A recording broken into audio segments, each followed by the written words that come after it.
and lecture halls. From this point forward, your education will take on a more human dimension.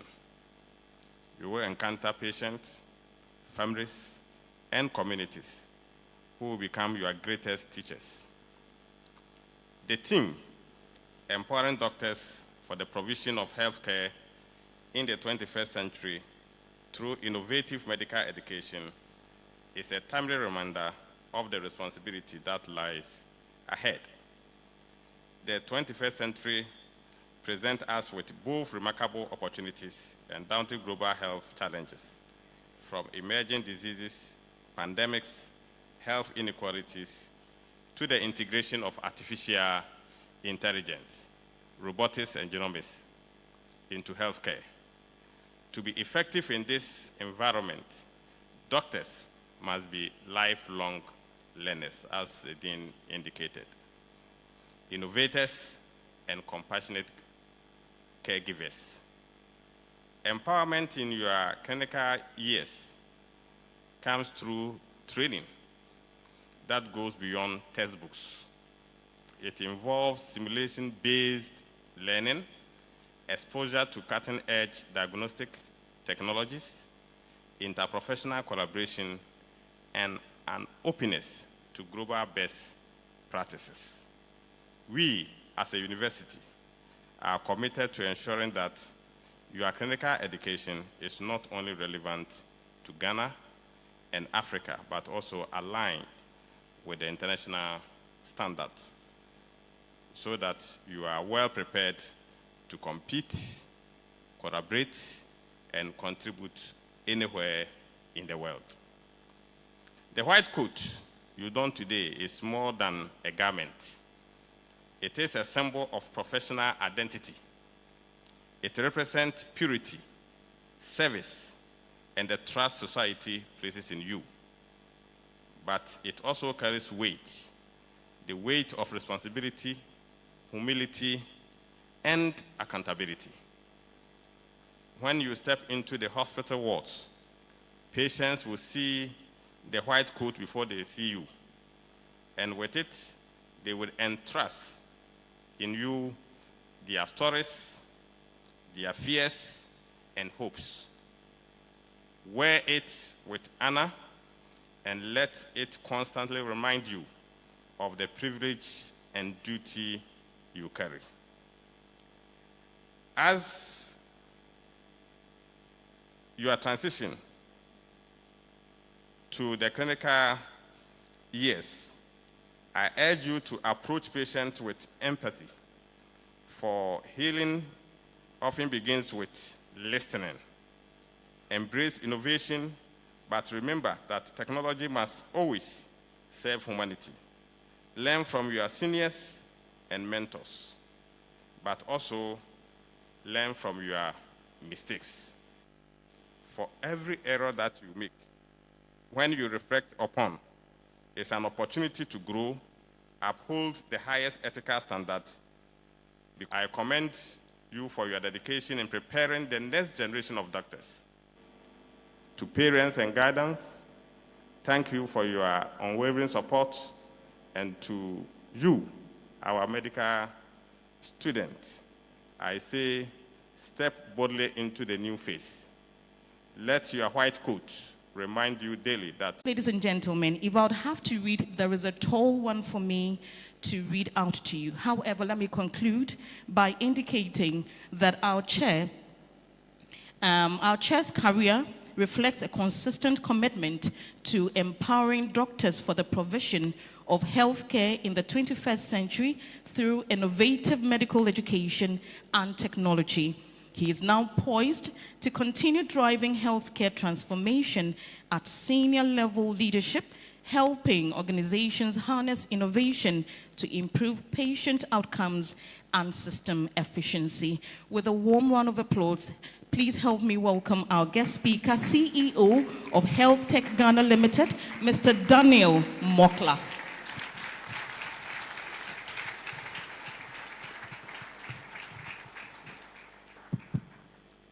Thank you very much, Madam.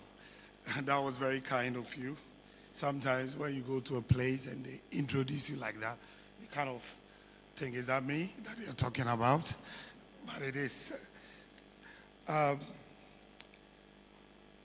Professor Chairman, Professor Dennis Walanyo Ahito, represented here by Professor Anoche, Provost of Code, Professor Sebastian Ellison, Dean of the School of Medical Science, University of Cape Coast, the Regional Director of Health Services, Central Region, the Regional Minister of the Central Region, members of faculty, School of Medical Science, University of Cape Coast, deans represented here, the CEO of Cape Coast Teaching Hospital, Dr. Jenu, one of the doyens of health management in Ghana. Dear students of the School of Medical Sciences here in Ghana for this special occasion, friends and family of our dear White Coat medical students, management and staff of Health Ghana Limited, distinguished invited guests, friends from the media, ladies and gentlemen. It is a great privilege to join you here this morning for this special occasion, being a white coat ceremony for medical students of this great university as they prepare for their clinical stage of their medical education. On a personal note, coming to UCC campus is always a homecoming event for me, a pilgrim of some sort, given that I am a proud alumnus of the great university. I spent 4 memorable years residing in the famous Kesley Hayford Hall. And I would like to believe we have some custodians here. The superpower of the UCC, I have to add, otherwise they won't forgive me. Clearly the best of the lot of all the halls. In those years of youthful exuberance, I never imagined a day will come that I will have the privilege to address such an august gathering at the University of Cape Coast with the acting Vice Chancellor represented by Professor Anoche here, no less, and in the chair in the area of senior university officers, professors, and PhD holders. It is truly a special and a humbling moment for me. I am not sure that this is an appropriate forum to divert some of the things my friends and I go to as a young, hot-blooded undergraduates. I can only look back and smile at some of the fond memories because I suppose some things are best left unsaid. And what happens in Las Vegas stays in Vegas, as many of my custodian friends know. On this momentous occasion, let me first congratulate members of the faculty and the entire student body of UCC SMS for such an amazing organization and bringing all the stakeholders in one place for this White Coat event. The White Coat ceremony is an important rite of passage in medical training and education, serving to prepare students for the clinical training by instilling professionalism and commitment to patient care. You and your family must be truly proud of you to come this far in your medical training. Congratulations. At this point, I would like all of us to stand up, please, except the medical students here, to congratulate them by giving them a round of applause.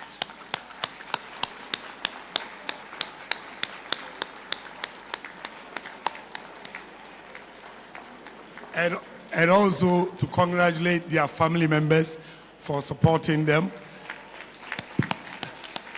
Family and friends, their mentors, their professors. I've been to UCC. Oh, please, humbly, please sit down. I've been to UCC. I studied agriculture, And during my time here, we even went on demonstration at Aluta against 80%, because the other universities were giving A at 70, and we were giving it they're giving it at 70, and UCC was 80%. And we thought at the time, youthful exuberance is not fair. So Aluta, of course, Casford, we were gathered in Aluta Square in Casford and galvanized all the students against management. It never came to nothing, really. But after I finished UCC and I went to University of Manchester in the UK, and straight after that, I got employed by the NHS. I had a Scottish boss who I will never forget his name, called Alan Johnston. He comes from the same place that Sir Alex Ferguson of Manchester United also comes from, Dumfries and Galloway in Scotland. And you know, when we were in UCC, sometimes at the School of Agric, interestingly, I studied agriculture with special interest in animal husbandry and veterinary. So the lecturers will put us on a lecture at the science block, LT21, let's say 9 a.m. And then we finish like 11, and 11:30 we have labs at the school farm, the soil science lab. And then we go there for 3 hours, and then in 30 minutes time we have to come back to science. So you'll be pulled left, right, center, and they really train you. So when you're a student here, you may not necessarily appreciate that, but after I started my working life in the UK NHS, my boss was very strict Scottish boss, just like Alex Ferguson. Of course, he's from Dumfries and Galloway, so what can you expect? He gave me a lot of work. Sometimes you doubt yourself, and it's coming from different direction. But the UCC training, I actually think after you finish UCC, we should also give you maybe a diploma in stress management. It really toughens you up.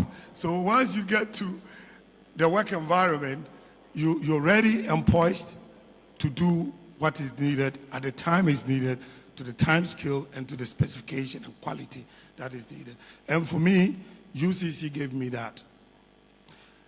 Just to add to UCC's training at UCC, sometimes my white folk, my colleagues, will say, Danny, how do you do all this? How do you keep on top of all this? I work in IT, sometimes like a hospital, like let's say Dr. Jedu's Hospital, Cape Coast, has got an IT system they've used for 20 years. We need to transition it to a new system because it's new technology, new ways of addressing health needs. You have to meticulously plan for it, how you migrate the data from the old to the new. And the hospital cannot stop. It's 24 hours. You cannot say, I'm changing IT, so send a patient away. You can't. You have to make it happen.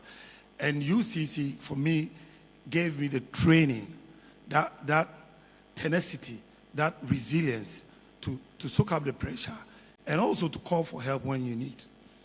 Don't be too, say, arrogant when you go out to your practice. Not to call for help, because whatever you know, somebody know it 10 times. That's why they're training you. So always not be afraid to call for help. So sometimes you call for help. But the white folks always wanted to sort of ascribe your performance to the University of Manchester or the British university you've been. When I feel I was formed and properly brought up in UCC. So the UCC explains my ability to cope and to deliver what is needed to the health organizations that I work. So again, I would like to thank all the teaching staff and everyone at the UCC for such a great job. Sometimes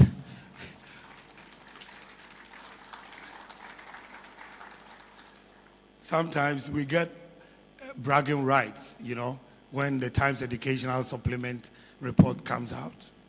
And we have UCC, the top West African university, and our Legon and our KNUST boys are fighting us.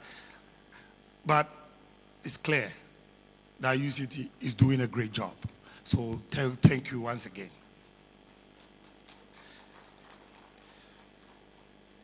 So since the matriculation of the pioneering medical students and formal inauguration of the School of Medical Sciences at this university, in January 2008, the UCC SMS has grown by leaps and bounds to become a destination of choice for many students seeking to train as medical doctors.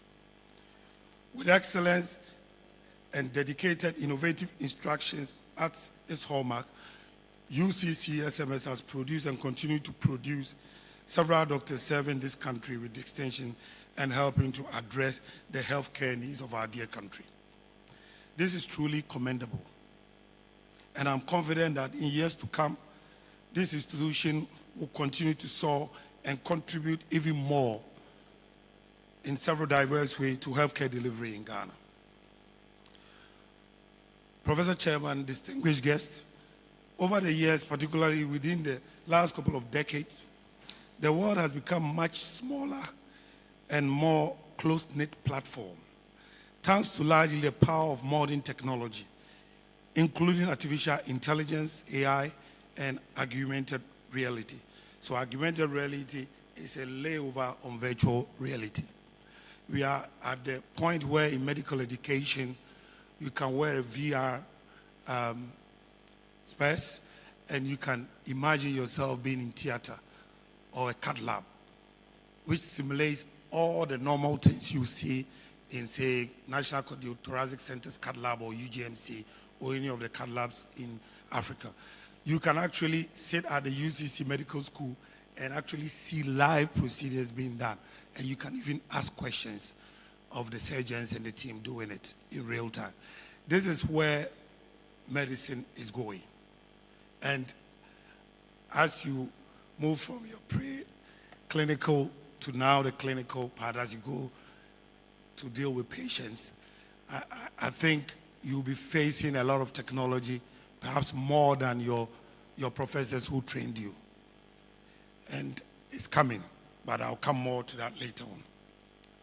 Every aspect of our lives, including telecom, banking, aviation, transportation, pharmaceutical, and education, among many others, have been touched by technology.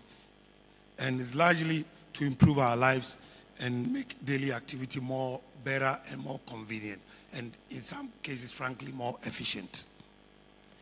In all this, healthcare, which is one of the medical profession, is a huge and integral component and has always been touched by technology. You know, for those of us who are Christians in the Bible, they said there are only 3 professions in the world. You've got a healer, who's a doctor. You've got the first profession is the priest. And which one? The next one is a lawyer. Apparently, the rest of all of us, apart from these 3 professions, are just doing jobs. And among the 3 of them, we are told that medicine or doctor is the most noblest. So to even get to UCC Medical School, you need to be a shark, of course. You need to get straight A's. You need to have the passion for medicine and to helping your fellow human being. So it's a lot of work you've done to get this far, but there's more to come. Indeed, throughout the history of medicine, from the ancient through to the classical era to the medieval periods and the Renaissance, 19th century revolution and modern medicine, innovation and new technologies have always driven the evolution of healing from ancient times to present. From herbal medicine through to anatomical breakthrough, innovative technologies or techniques in surgery, the discovery of penicillin, anesthesia, gene therapy, ultrasound, X-ray, CT, or computerized tomography, MRI technology, and more. The profession has shown resilience and determination to be innovative in patient care and to bring healing and relief to patients. as mankind continues to push the boundaries of technology, especially in AI global digital economy, it is even more imperative that medical profession marches in tandem, leveraging on this to bring cutting-edge technologies to the advancement of medical care.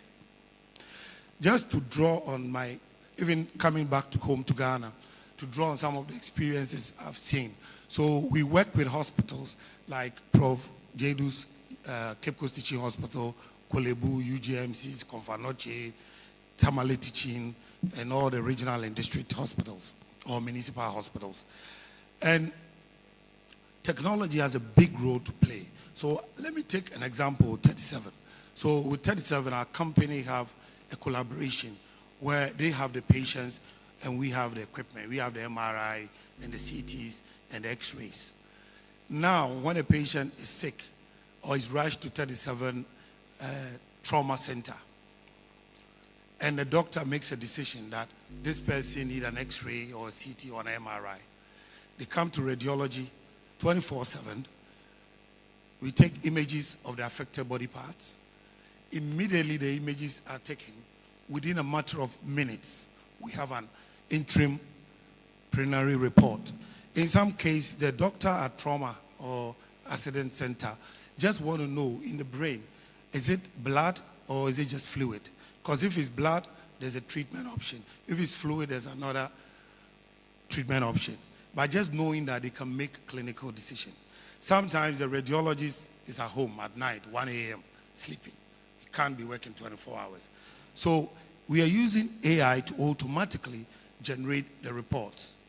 And AI will pick up things that normally maybe a radiologist may not necessarily pick. So I don't think AI per se is a replacement for human expertise, but we need to harness it for the betterment of our job and our people. So a radiologist will look at the interim report. They also go in and have their own view and then combine and basically forces them to super check and make sure everything is covered so that we don't miss anything. That is how far the environment that you're going to be working in is going to be. My advice is that please don't fight it, embrace it and own it so you can control it. Don't think this is going to do me out of a job. In the British history, Industrial Revolution, they had the Luddites who went around burning factories because they felt their jobs were at stake. But the technology with the invent of engines actually employed more people than before. So I think we need to look at it as medical profession, to own it and to get involved in it, to understand it, to shape it. But don't say, I don't like technology, or let me get the nurse to do this for me. So that is a side advice to the fourth year student now going for clinical practice. It is for this reason I'm delighted to know that the theme of this year's White Coat ceremony is empowering doctors for the provision of health care in the 21st century through innovative medical education. I think I've worked with your university, our university, with your dean, with UCC, through Health Ghana. I think, I checked, is the only university in West Africa to have the Sinman 3G, which is a robotic human being for medical training. So I would like to actually congratulate the university on this. And since UCC, we came and installed and trained them, now other universities are now chasing us, wanting to catch up with UCC Medical School Simulation Center. So you're already doing great. So you've been exposed